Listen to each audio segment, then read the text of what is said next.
Okay. Hi, everybody, and welcome again to another podcast, NLP Upskill Your Life, with myself, Mark, and Fintan. How you doing, Fintan? All good? Good, Mark. Yeah, yourself? Yeah, grand. Yeah, great to see a bit of good weather coming in for the weekend. Absolutely. Yeah. Yeah. Fingers Yeah, crossed now it'll stay with us. yeah. So it's great being back doing the podcast again. I think it was a couple of weeks now before that we done the last one, wasn't it? It certainly was. Yeah. Yeah. It was a few weeks ago. All right. Yeah. So, Especially what's when. been happening with yourself? Any news or? Well, been keeping busy, yourself. Um, yeah, but sure, look, we're keeping at it anyway and that. So Yeah. yeah, doing lots, keeping busy in work and everything else. And hurling season's back now and all of Mm, that sort of thing. So yeah. camping with the scouts and stuff like that coming up. So yeah, lots to look forward to. Good stuff. Um, Yeah, that's great. No, it's good to have stuff to look forward to, isn't it? Like even holidays and Yeah, different stuff absolutely. with the summer Yeah. coming up. Yeah, so without further ado, we'll talk about what we're doing tonight. For all the listeners, thanks again for everybody who's tuning into these podcasts and watching on YouTube. Over the last right few months now, we've been doing them. And so this is tonight's podcast is all about pain and pain management. So, do you want to give a bit of introduction there, Finton? Would be great. Sure. Yeah. Well, basically, pain, of course, is a message from our brain to our from our body. Well, from our brain, really. The message comes from the brain. The body communicates with the brain. But I'll come to that in a second. But what it's doing is it's telling us that something is wrong. Um, so what happens anyway is, say, for example, you touch a hot stove or you put your hand or your foot in hot water. What happens? You don't get time to think. You just have it withdrawn, and next thing, it's out before you realize it. So you don't even feel any pain at that moment in time. So what happens is a message goes up to your brain and tells the brain, okay, there's something wrong here. Brain goes, okay, take it out quick. So it's a reflex action. Mm. Um, and if you think about it, if you waited till you actually felt the pain, you'd actually be in a lot more difficulty than getting it out immediately, right? So what your brain then does is it sends substance P down to the site of the trauma, if you like, and what that does is it sends down antihistamines and or sends down or causes inflammation. And what it's doing is trying to repair the site straight away. So obviously, pain is an important thing because without pain, we don't realize there's something wrong. And in Mhm. fact, of course, there are people who don't feel pain, and their lives are, you know, they end up they can break their arm and not realize it. They can hurt themselves without realizing. So we don't value pain enough, but it really is a very good thing for us. Without that, we would continue doing what we do until without realizing that something was going wrong. So, so I suppose the thing about this is that what you want to do is make sure if you are feeling pain and you want to uh, stop the pain, um, what you need to do is get the underlying cause checked out because stopping the pain doesn't Mm. necessarily fix the issue. Great point. Yeah. Now, one thing as well is that there often are chronic injuries. So basically, or chronic pain. So basically, what that means is that something has gone wrong at some time in the past, and that area, even though it's now healed, is continuing to create inflammation. And in that situation, quite often your doctor will be happy to recommend that you have the pain sorted out.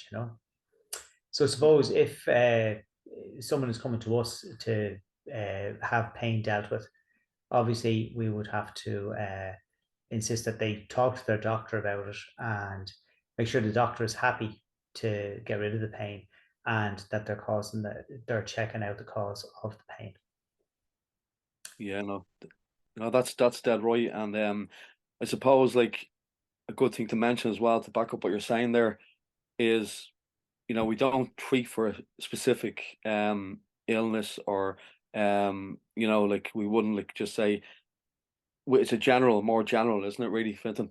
Absolutely, yeah. Because like we're just looking at the pain we're not looking at the cause of the pain, so we can't diagnose. We're not medical doctors, so we won't be Yeah. diagnosing any particular um, illness or cause of the pain. It's up to your doctor to decide what that is Yeah. and what the most suitable cause of our course of action is. Mm-hmm. You know, that makes great sense. Thanks, Fintan. Yeah, And no I worries. suppose relaxation and pain as well, you know. When you get into deep relaxation, this can cause the nerve endings to move apart, which in turn this causes your perception of pain to reduce, so Yeah, relaxation can be a really good thing, like deep relaxation, which I know Finton's very good at this particular thing yourself. You're very good at getting people to totally relax. And that can really relieve and reduce a lot of the pain that you're feeling. Like, even, by the breathing is a great thing. Changing your breathing can change your state. And the more you breathe, and deep breathing can cause a lot of relaxation, which can in turn will reduce any discomfort. Because pain's a very bad word to use. Really, we'd rather use discomfort, because you'll find that pain is kind of, it's not a nice word to use. So I think it's a good way of doing it is discomfort. That's what I'd like to be saying. And as well as that, if you're in a dentist, let's say, that can really like being relaxed and being dissociated from this experience, like we'll mention later on in the podcast, yeah, that can be really a benefit as well, and we'll discuss that further on in further detail a little bit later. yeah. Actually, yeah, I have an incident, if you like, or a time I went to the doctor. What happened was I went to, sorry, the dentist. I went to my own dentist and I had a toothache. So I went to the dentist and the dentist tried to extract the tooth. But unfortunately, she broke it in the process Oh my God. and couldn't get it out. So basically, I was there and I had an anesthetic and I was waiting for it to wear off because I knew it was just going to hit me like really, really badly. So anyway, so she referred me to another a dentist in another town. And so I went down to him and he made the appointment, went down to him. And I was there going, okay, I'm not going through that again. So basically, I had the choice of having being sedated. And I thought, well, okay, I'm not. That was like 150 euros or something like that. And I thought to myself, yeah, okay, maybe not. Now, at the time, I hadn't studied NLP or so, as such, but I had actually an interest in guided meditations, which I had picked up years beforehand at a yoga class I went to. At the end of the class, the teacher or whatever would do a guided meditation, and I found that very useful, and I practiced it for years. And it's something I still have a great interest in, not just for myself, but other people as well. I enjoy doing guided meditations. But anyway, so I did this guided meditation, and I spent the whole I was there for an hour and a half. Okay. And what happened was, right, the dentist is there, right, and he's trying to get it out. So what happened was he had to drill into the jawbone beside it and then drill in the other side to try and make enough room because the problem was that the tooth was that size. You can see that. Hmm. But the the root was that size. It Oh was my way God. bigger than the tooth. So he kept drilling a bit here, drilling a bit there, and then till eventually, after an hour and a half, and the blood was spurting up onto the dentist and the dentist assistant. At one stage, I had like three hands in my mouth. So I'm there anyway, and but the whole time I just kept perfectly relaxed, and I was like just totally uh, doing this guided meditation, and it just kept me completely relaxed. By the end of it, he sent the assistant home. I think they went half an hour over their work time. He sent her straight home. And at the end of it, I know it was only then I realized the stress on his face Yeah. and all the blood on his coat. and and he was looking at me like, how come you're not stressed out over this? And it Oh, was simple as that. It was simply because had used that relaxation technique to Mm. keep myself sane. Yeah, yeah. So But so that's yeah, proven it really works then. yeah, and absolutely. And as a result of that, there was no inflammation. There was no pain from it at all. When the Wow. Yeah. anesthetic wore off, I did take some painkillers, but there was no real need to. I was actually able to eat a Chinese later on that night. So that was a big, big difference Mm. from having done that. So absolutely, I cannot recommend highly enough to do a relaxation technique, a meditative technique Mm. in a situation like that, um, for sure. Yeah. No, like that's great to have that information when you are going in front like that for any procedure, really, isn't it? Oh, absolutely. Yeah, Yeah. absolutely. And if you practice meditation regularly, if you Mm. practice relaxation regularly, it's very easy to do it. And actually, what happens is you start burning neural pathways in your brain and creating neural pathways in your brain, whatever you like. Mm. And so it actually gets easier and easier to do it every time. Wow, that's great. Yeah, thanks a lot for sharing that. That's brilliant. Yeah, Yeah, yeah. no problem. And then as well, we'll probably talk about some people call it emergency hypnosis, or you can call it emergency force response.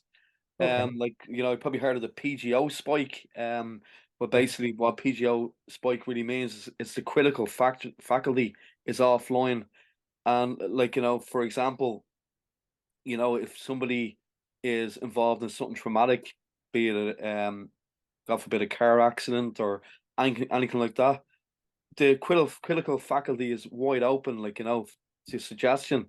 So it's so important, um, to use positivity when you're talking to a person. Like I'll give an example there.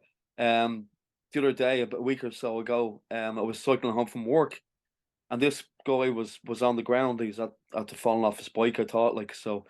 So there was a lot of people around them. So they were saying, "Oh my God, like are you okay? God, that looks really bad." So I basically said to them, by knowing this knowledge, I said, "Look, don't mention the area that's hurt. Just say, is this okay? Is your arm okay? Yeah, is that okay? Yeah, yeah, it's grand." And not avoiding the area that the injured where they're injured, can really it'll take the mind off, and it just things like because their critical faculties open, they'll be open to all types of suggestions. So make them good suggestions, like stay calm, remain calm.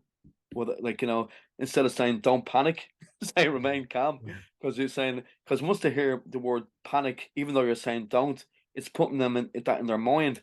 So what I did was I went up to him and I was just saying like oh, like a friend of mine or me friend, something happened to him worse than this, and he's fine now, like he's grand now, so there's nothing to worry about, like it's you're grand, like you're Yeah. gonna be fine, like just the more you kind of you kind of reassure them can be Yeah. more helpful rather than you know saying how bad the situation is.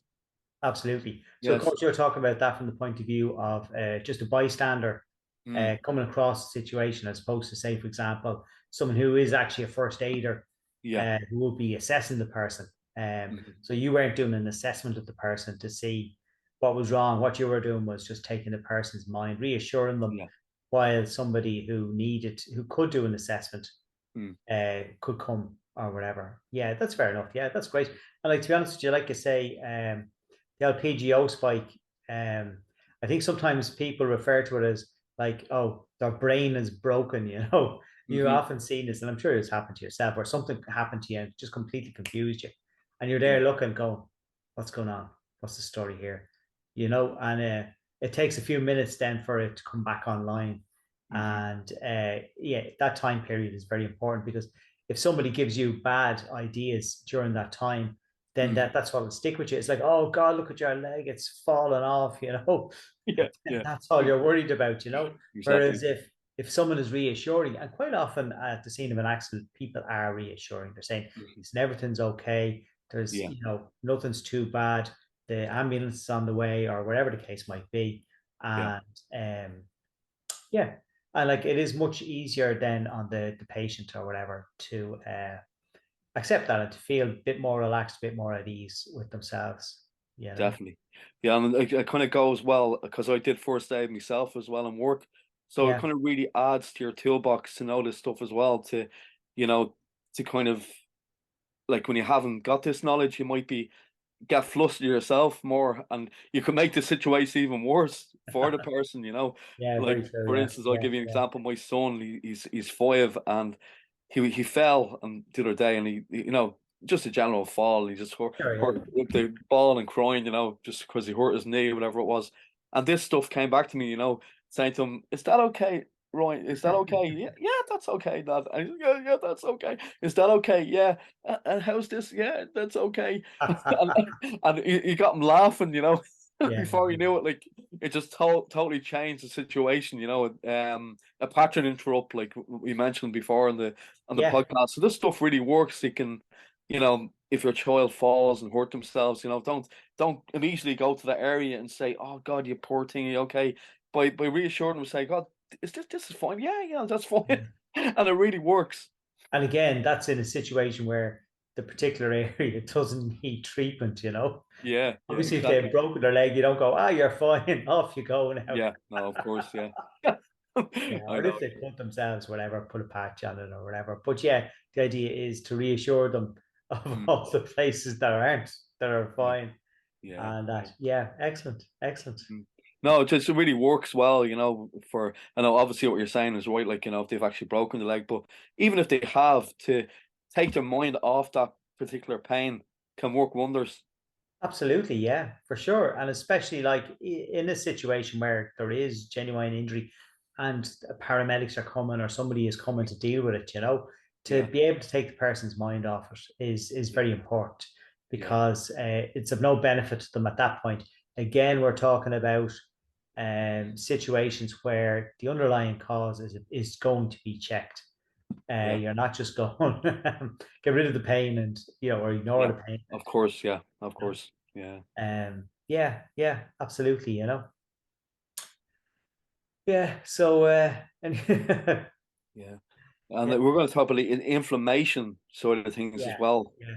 So I mentioned there a few minutes ago about chronic injuries, Mm, and what can happen is again, you get an injury, you're playing football, playing hurling, whatever it is, running, anything, you get an injury, you get it checked out, you know. Like sometimes the injury isn't that bad that you can just let it heal, rest it, do the usual rest, raise the foot, ice it, put a compression bandage on it, and elevate. And generally speaking, something like that, sprain or strain will go down quickly enough over the course of a couple of days. But sometimes what happens, and this actually happened to me, where I went over on the ball and kind of twisted my ankle, or not my ankle, but my knee, right? And so for a couple of weeks, I rested it, and I thought, well, look, that's it. I wasn't able to finish the game. So I went, you know what? I just need to rest it for a couple of weeks. Did that. But what happened was, of course, what happens in a situation where you have a chronic or an injury, you get inflammation. And I mentioned that a few minutes ago, right? But in this situation, the inflammation came back, even though the injury healed. And the injury has been healed for the last best part of 2 years now at this stage.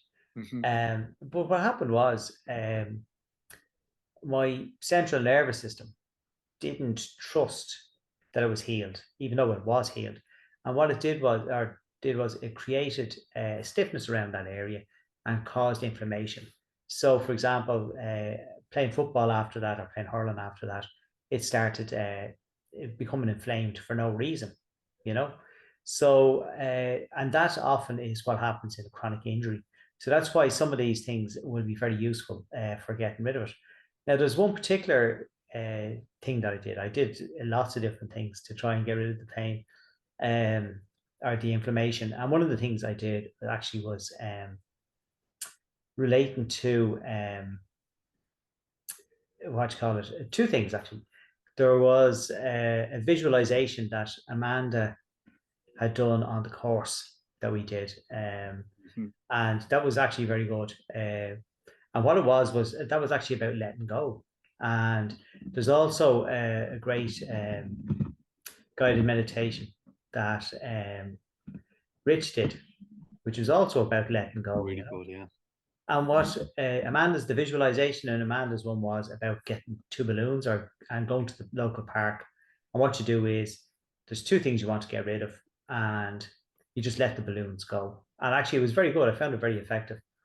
And so what I did, I started listening to Rich's meditation, and while I was doing it at the start, before it kind of during the introduction, I started imagining balloons attached to different parts of the body, and this works for emotional as well as physical, if you like, pain or wherever it might happen to be, And I started noticing bits of parts of me where there was any sort of discomfort or any sort of thing like that, and the balloons were just whipping whipping them up off of my body. And actually, I found it very, very effective. And as soon as I started doing that, within a day or two, I started noticing that there's an awful lot more freedom there, an awful lot more mobility and agility, So I was absolutely delighted with that.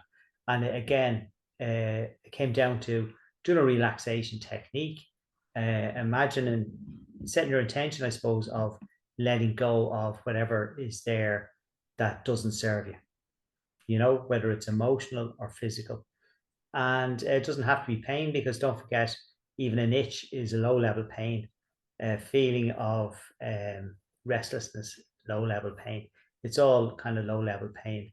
Um, so yeah, I found that very, very useful myself, and it's something that maybe people can consider doing themselves at home. Yeah, that's great. Fin. Gas, you mentioned itch. You start itching straight away with the with the mention of an itch. You do, yeah, yeah. It's It's like, the worst a you can say, word. where do you feel itchy? It's like all of a sudden you Yeah, that's exactly it. Yeah, funny, yeah. yeah. No, that's great. That's a great example. Yeah, thanks for that, Finton. No bother at all. Um, Yeah, I suppose the next one we'll probably talk about as well, the control room of the yeah. mind can be a big thing as well. I found this really interesting when we were learning it.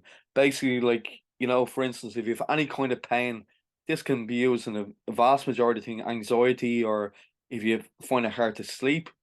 Like what you can do this yourself.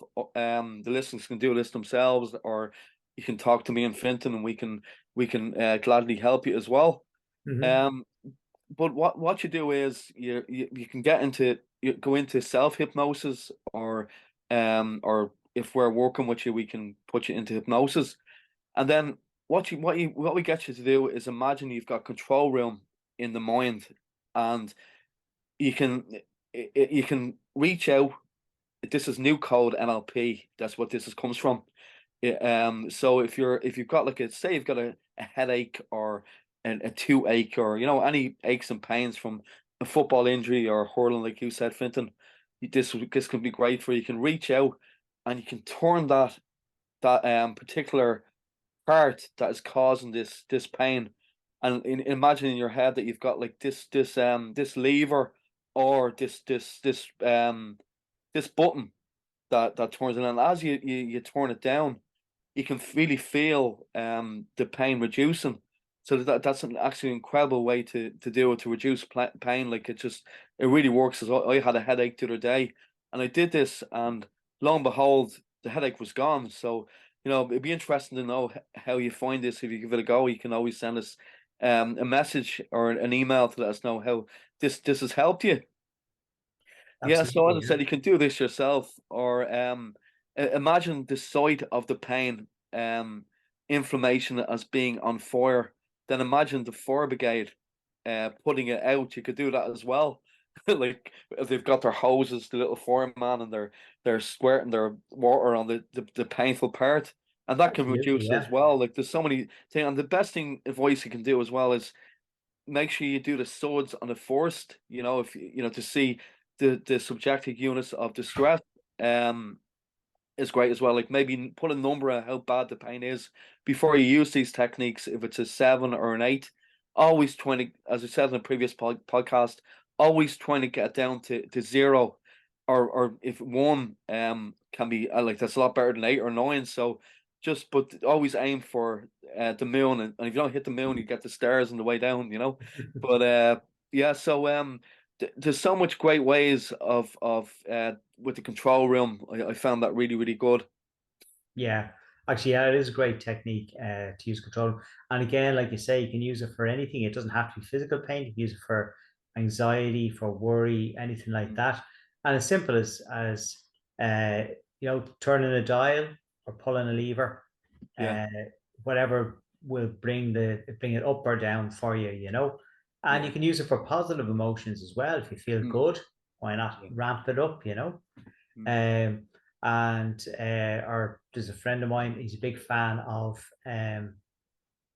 oh oh god, I can't remember. You kill me now for forgetting it. Yeah, yeah. But anyway, where you turn it up to 11, dial it up to 11, Oh, um, yeah, yeah. because that's much better than 10, obviously. Hmm.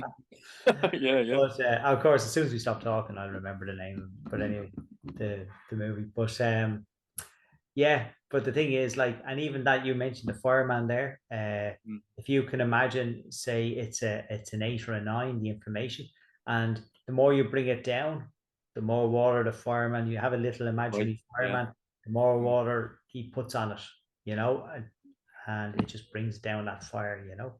And to be honest with you, all of these are very effective techniques. Brilliant. They're all Yeah. techniques we've used ourselves, both on ourselves and other people. And I have to say, it's absolutely amazing.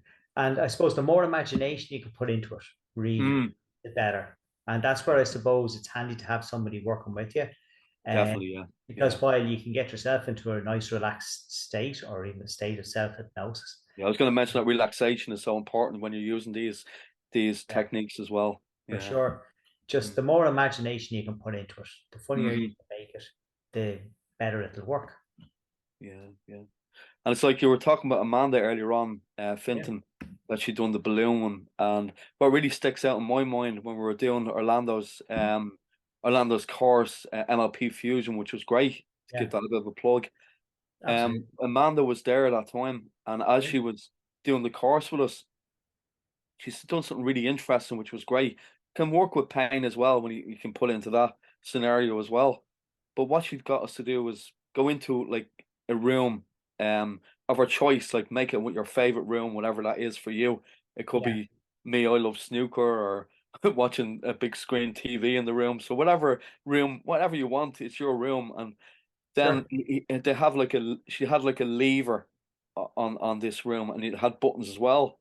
Yeah. And it was from 10 to 1, you had this lever, and it brought you down into relaxation to change things, like anything you want to improve, like confidence, or but it could be used well with pain management as well, or any anxiety. So you brought the lever down from 10 to 1 to bring Yeah. it to more relaxation. While you were down there, then you kind of said to yourself, look, I want to have, just say it's a pain scenario, I want to have less pain. So as Sure. you bring that down and you're down to 1, you're giving yourself them suggestions, powerful suggestions, that you're going to get more confident, or you're going to have less pain, or you're going to Yeah. have less anxiety. Yeah. So I found that an amazing technique that Amanda used was that time. Yeah. Absolutely. Yeah. Of course, Amanda is a hypnotherapist, Yeah, um, and she's absolutely amazing at it. yeah, When Amanda awesome. talks, everybody listens. Yeah, big time. Yeah, it's great. Oh, for sure. Yeah. Yeah. Yeah. Mm. But oh yeah. So we were talking earlier about headaches Hmm. and toothaches and that sort of thing. Yeah. And one of the things that we were talking about was using submodalities to deal with pain. Um, Hmm. and they were just two examples. So, what submodalities are, first of all? Well, we all have five senses. The three main ones are visual, auditory, and kinesthetic, right? Kinesthetic is feeling, touch. And two, then we have olfactory and gustatory, which of course are part of kinesthetic. They're part of the touch and feeling. But yeah, so what we were saying was about the technique of moving from one submodality to another. So, for example, in a situation where someone has, say, for example, a headache or a toothache, right? And you can do this yourself at home as well. And to imagine that the pain, let's say, for example, in this case, it's a toothache, right? Has a color. All right. So, and like quite often the person will say, well, look, or you may be tempted to say to yourself, well, it's a pain. It doesn't have color, right? So, of course, at that stage, you're working in the kinesthetic, you're working in feeling. So, what you want to do is switch it to visual. So, quite often, then people will think, oh, well, look, it's a bad pain. It might be red or dark red or black or something like that, you know? So, ask them to just move it from the point of the pain and then to imagine a color that you find soothing. Quite often that'll be something like maybe a pale blue or maybe a green, something like that, you know. And just to switch the color of the pain from that dark red to a pale blue or pale green, and put it back in your mouth, put it back in your head, wherever the pain came from, and see where the pain has gone to. Yeah, and that's a great one. I love that one, Fintan, because Yeah, you can get them to choose whatever their color is. Can't you? Can't you like the fun? Like, absolutely. Yeah. So when yeah. you're at home doing this yourself, you Mm, can choose what color to start with, what yeah. color to switch to, and notice the difference because it works every Hmm. time. Yeah. No, it's a great one. It's so easy. Like, it's like Mandel, our course that we did with Mike Mandel. And yeah, The way he says is like the simple things you do can have more effect. Like these little simple things can be so effective, can't they? So powerful. absolutely. Yeah, no doubt Yeah. about that Yeah. whatsoever. Great. Yeah. No, that's brilliant. And I suppose we touched on this a bit earlier as well. Dissociation and distraction. Yeah, These are obviously things you can do yourself as well, but we'll give you a summary of what we mean by this. So it's preserve the learnings, let go of the negative emotions. Like for instance, you might have pain, like Fintan mentions, like itch, maybe itch, just bringing the itch outside the body, and in order to do that, hypnosis comes into again, and as you're hypnotized or put yourself in self hypnosis, you can imagine the itch is outside you if you have an irritable itch. Like I heard an example before where somebody was working with someone who was a cancer patient. Unfortunately, had a cancer patient. They have problems with itchy, and as they scratched, it got a lot worse. So what they were able to do was totally disassociate that itch from where they were to the bedclothes, and then they were able to even move it to another bedroom. So every time they were scratching, like they weren't scratching themselves, they were scratching the bed, which gave that ease. So it was an incredible thing, really, And then as well as that, you can kind of think of, you can look in the mirror and you can see where the pain is, and you can you can dissociate from that pain because you're looking in the mirror and you see, where's the pain gone? You're looking and it's in the your mirror image of you. So that's really powerful as well. yeah, absolutely. Yeah, Yeah, it's great. And then again, it does a thing called human givens theory, which is great. Myself and Fintan have came across this. yeah, Basically, it really there was one way of showing it where you're in a seat, cinema screen, and you dissociate from the screen that you're on the screen. But there's an even better way of doing it. I've learned recently, where, for instance, you're in the room and you put yourself in, or we'd put you in a really positive state. It's very important to be in a good state before you do these techniques or to change anything. So, if you can imagine, you're in a room and you're in a good state. Like, you have to be in a good state to learn anything. It's very important to be, and breathing can help that to put you in a good state as well. But what you do is you have a TV screen and a DVD player, and you're sitting there, and you imagine there's another version of you sitting over to the left, and they're looking at the screen. So you're doubly disassociated from this screen. You're just looking at the other version of you looking at this screen, and what you see is you before you have this pain, let's say, and you're sitting there and you're smiling, you're happy, and you can see this. Well, you can see the other version of you looking at this, so you're not even don't even have to look at the screen. Yeah. So you see yourself looking at this screen, and what you do is you press play on that TV screen, and the other version of you is looking at the event of having that pain running on the screen. And then it gets to the end and you stop that. And then what you do is you can jump into that screen in your mind and you can run it back super quick. Like say in like you can put some funny music in, you can like super fast all the way back. And this you can't have the pain in reverse. It doesn't work. And you do this, and then the next time you just look the other version of you is gone. You just look directly onto that screen, and it happening again. Right. Grainy. You can change the modalities, like you're going to discuss in a moment. But you like you can change the modalities and have it a blurry, and you know, and the more you look at it, and the more you do this about 6 times. They say do about 6 times, forward and backwards 6 times, and that will really ease the pain. So I found that really good. You can do this for a lot of things like phobias.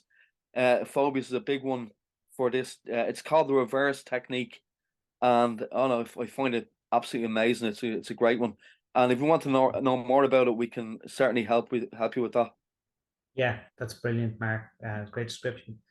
And like you say, it's great for whether it's physical pain, mental pain, phobias, any of that Mm, sort of thing. yeah, Some great techniques out there, so simple and yeah. yet so effective. Mm. Yeah, that's a And brilliant. a lot of people, sorry, Finn, a lot of people would like hug their pain as well. What I mean by that, yeah, if they can disassociate and see the version of you and kind of comfort that pain, which is amazing. And another thing I came across there during the week, which was great. If you have a chance to check out this guy called Jacquin, the Jacquins.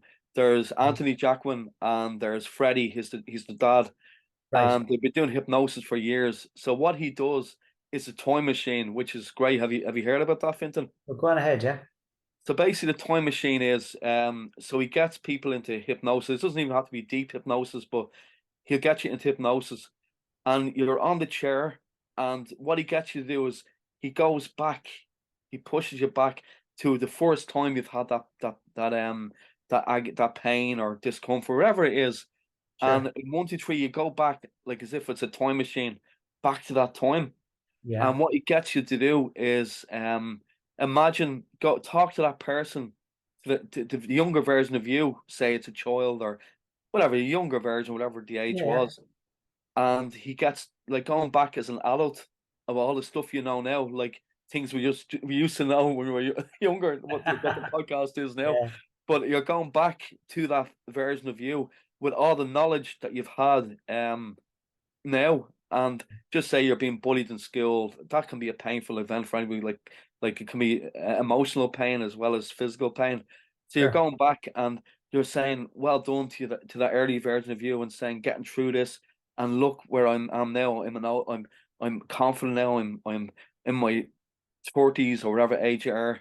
And look, I've really done so well in my life, and Yeah. like you're gonna be great. This is gonna be great." And then you hug the child before you go and thank them, and then you just close the door in that event.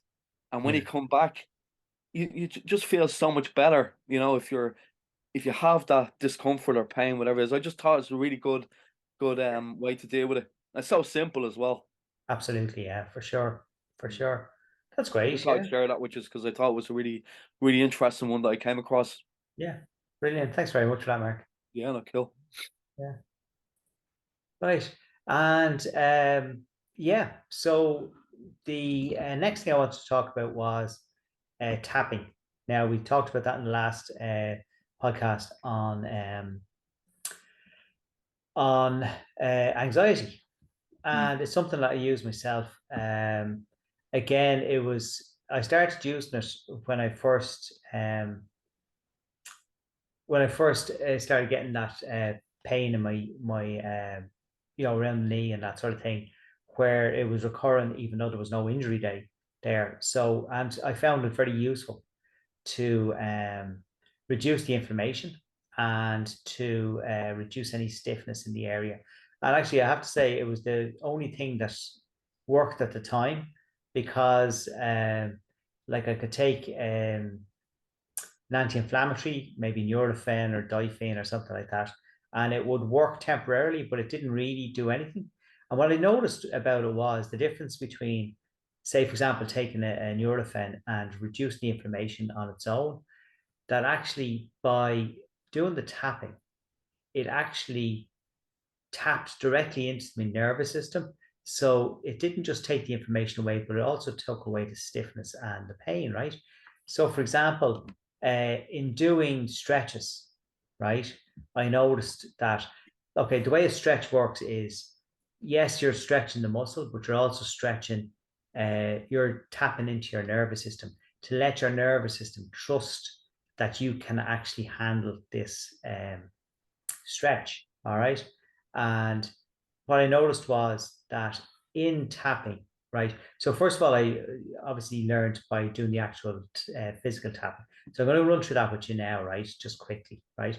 So, the version I use is you tap the crown of your head, all right, about 10 times, your forehead, also sometimes known as a third eye, the side of the eyes. Now, you can use one hand or two, right? Under the eyes, the collarbone, and then the wrists, right? You can also grab the wrist, or you can slap the wrist, or wherever it is. I just like that. For some reason, I like that, and it works. So then what you do is you do that a few times, get used to the feeling of it, and then imagine that you are actually tapping it without actually physically tapping. So right now, I'm feeling, and you can do this at home as we're doing it. Oh, I'm feeling the tapping on my crown of my head, my forehead, the side of the eyes, under the eyes, the collarbone, and the wrists. All right. So what I discovered then was that whenever I was doing anything that required any sort of strenuous activity, such as doing stretching, as I said there, right? What was happening was that, yes, I was breathing into the stretch. Quite often, what you do is you breathe into the stretch, and then you soften it, and it allows you then to go a little bit further. But I noticed that by tapping while I was breathing, it actually relaxed the area much quicker and actually allowed you to get much deeper stretches more quickly. And that in itself was a brilliant way to improve my flexibility and to those particular areas, right? And the other time I use it as well is in the gym. So if, for example, I'm doing any exercise whatsoever, I will tap as I do it. And that, therefore, so for example, if I do 6 reps in a set or 12 reps in a set, usually, I'll just run through it twice. So for the first one, I feel the top of the head tapping.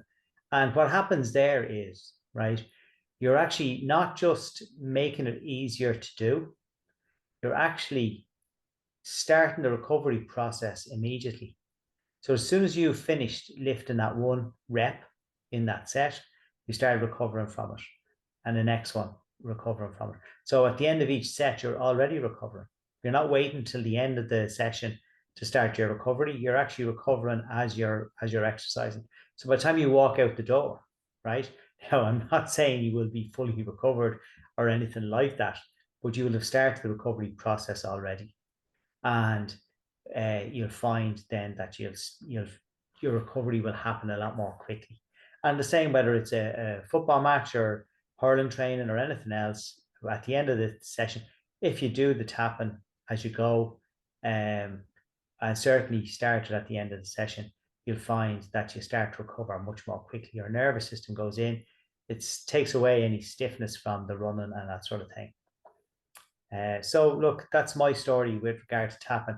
I have to say, I highly recommend it for pain and for managing pain and recovery from whether it's injury or from exercise.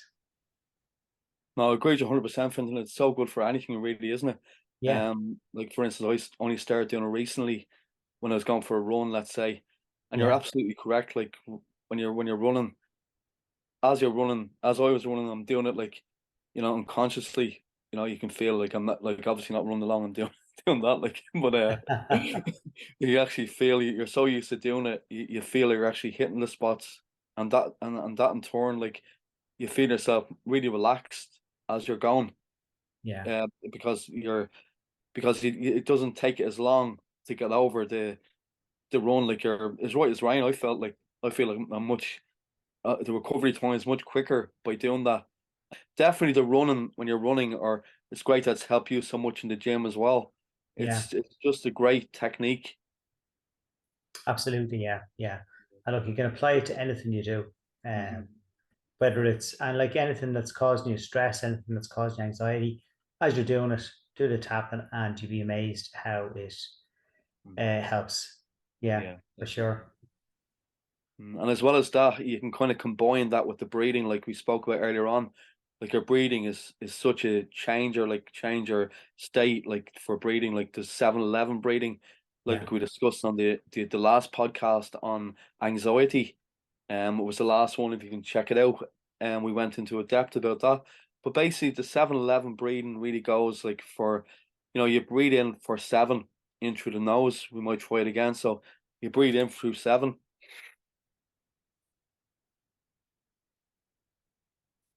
and out to 11. Okay, so do it again. You breathe in for 7 and hold, and then out for 11.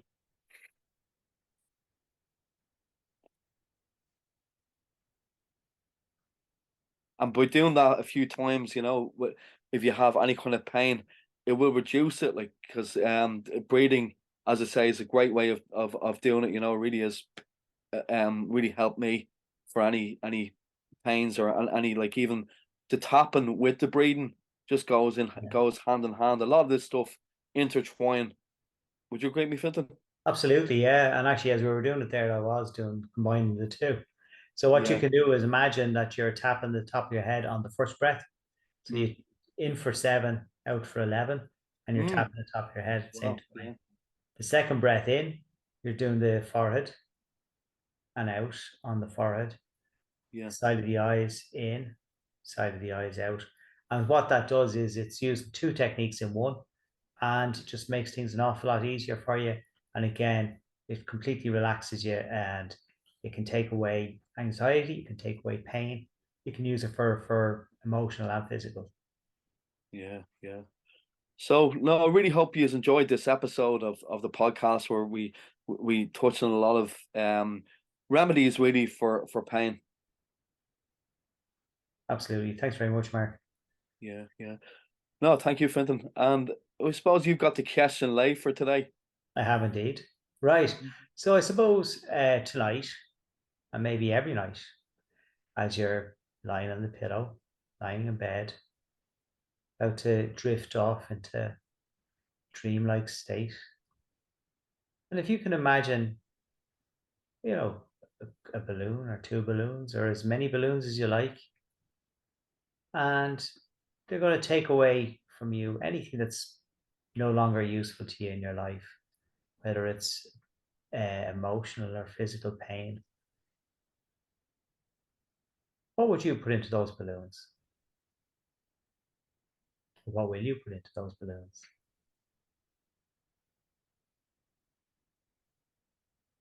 Oh, great. That's food for thought. Great stuff. Thanks, Finton. No bother. Brilliant. So, no, if this is going to be the scale and lay for today. I haven't really prepared. I haven't really done my homework for this one. I just Oh my I, God, man. I'll give you one that I was thinking of there last week. When I was cycling home. So this is basically about a carpenter and his apprentice. Okay, Yeah, so the carpenter was working away, and he was taking no breaks. Or sorry, the carpenter was working away on a daily basis, and he was taking his breaks, taking a half an hour here and an hour for lunch. And the apprentice was all enthusiastic. and he didn't take any breaks. You know, he was there from 9 to 5, cutting away, you know, laying doors, doing the whole lot. And the foreman at the end of the day came up to check how much work they'd done, you know. So he went to looked at the carpenter, the guy, the qualified carpenter, and he'd done 20 doors that day.